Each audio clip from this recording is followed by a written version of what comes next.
Selamat pagi jemaat yang terkasih di dalam nama Yesus Tuhan dimanapun berada. Kembali kita disapa melalui firman Tuhan pada pagi hari ini. Melalui Kisah Para Rasul 11 ayat 27 sampai dengan ayat 29. Demikian firman Tuhan. Pada waktu itu datanglah beberapa nabi dari Yerusalem ke Antiokhia. Seorang dari mereka yang bernama Agabus bangkit dan oleh kuasa roh ia mengatakan bahwa seluruh dunia akan ditimpa bahaya kelaparan yang besar. Hal itu terjadi juga pada zaman Claudius.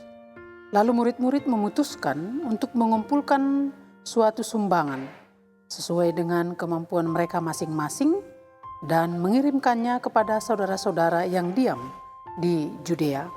Demikian firman Tuhan.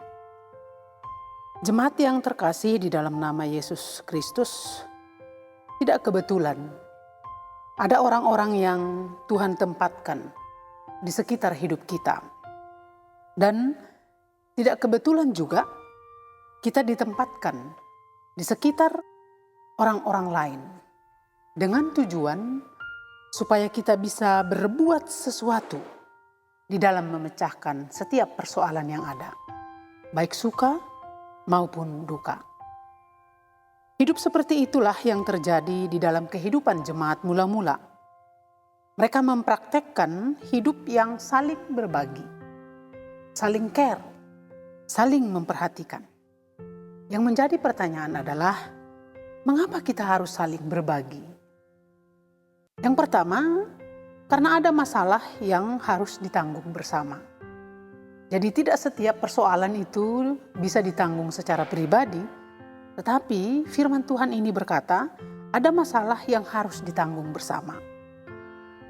Seorang dari mereka yang bernama Agabus bangkit oleh kuasa Roh Kudus dan mengatakan kepada seluruh dunia bahwa seluruh dunia pada waktu itu akan ditimpa bahaya kelaparan. Hal ini juga terjadi pada zaman Claudius, seperti yang disebutkan di ayat 28. Mungkin sekali dampak dari kelaparan itu tidak terlalu dirasakan oleh jemaat yang ada di Antiokhia. Tetapi mereka menyadari bahwa itu juga adalah pergumulan mereka. Itu adalah bagian dari persoalan mereka. Walaupun bahaya kelaparan yang disebutkan oleh Agabus tidak menimpa mereka. Itu sebabnya mereka mau menanggung secara bersama-sama. Hidup yang berbagi hanya akan bisa terjadi apabila kita berempati atau turut merasakan pergumulan orang lain.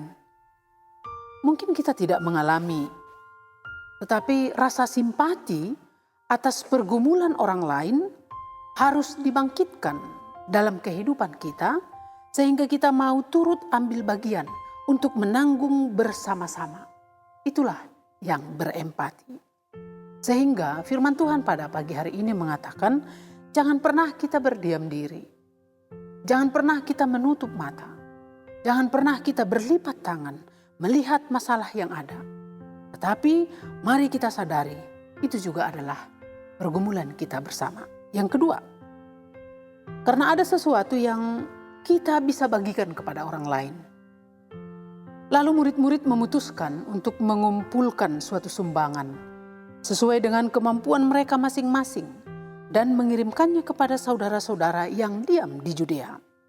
Di ayat 29. Ada sesuatu yang Tuhan titipkan dalam kehidupan jemaat yang ada di Antiokhia.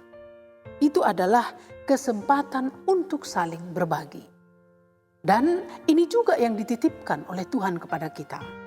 Selama kita hidup, ternyata Tuhan menitipkan suatu sifat yang baik, yaitu kesempatan untuk berbagi.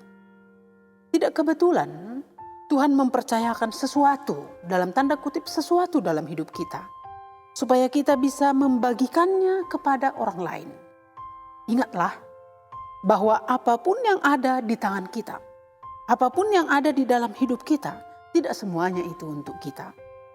Ada sebahagian yang harus kita bagikan kepada orang lain agar orang lain boleh ditolong.